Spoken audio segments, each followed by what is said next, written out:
We can only meet our religion or the path that we follow as deeply as we have met ourselves. And that is profound, that we can only meet our religion as deeply as we have met ourselves. And I say that as a born-again Muslim who almost completely lost her religion and her faith and had to find it for herself through struggle and hardship and through an awakening where God showed me through a lot of the illusion of this world. And I'm still on my path. I find it really difficult being in some Muslim spaces where the message is being shared very, very, very surface level. And I feel that's only being shared very surface level because this is how far those people that are sharing it like that have met themselves. God says to know Him, you must know yourself. And when you know yourself, you know your Lord. And this is such a deep, deep path. And every religion offers a way to self-liberation and self-purification. And when you go through those stages, you reach a place of divine consciousness. And in divine consciousness, you understand that everything and everyone is one. That everything in this whole entire universe is a manifestation of the divine.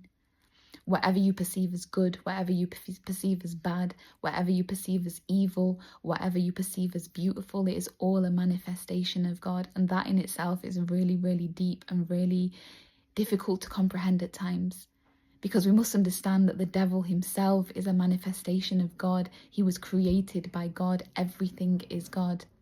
But when we're in certain spaces, religious spaces, we are being taught things so surface level. Nobody is telling you to go deep within yourself, to do the deep, deep inner work, to undo all your conditionings, to look at everything that you believe that you are. Even the label of Muslim, even the label of Pakistani or African or Indian or British, like look at it all, dissect it, become free of it.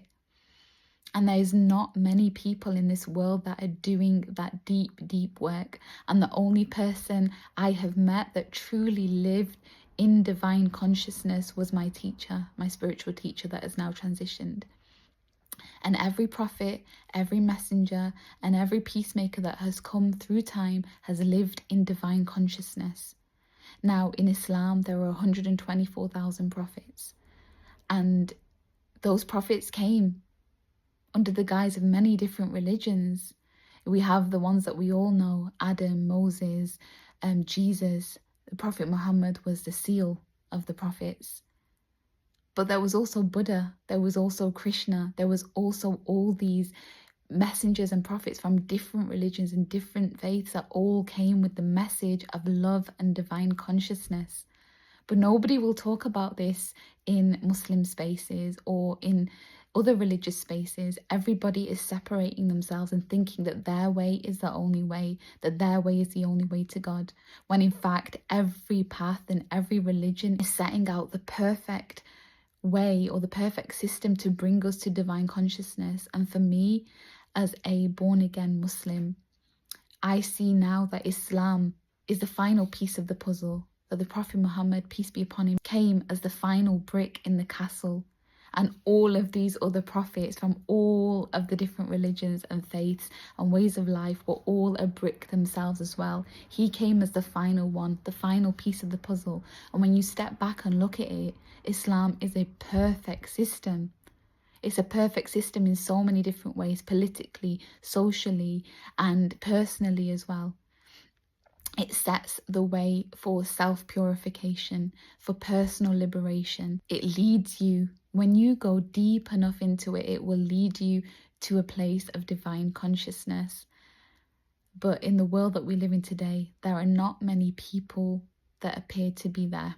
Therefore, we only share and try and teach other people from that place where we have met our religion ourselves. And unfortunately for many of us that live a cultural, warped version of our religions, it's not very deep.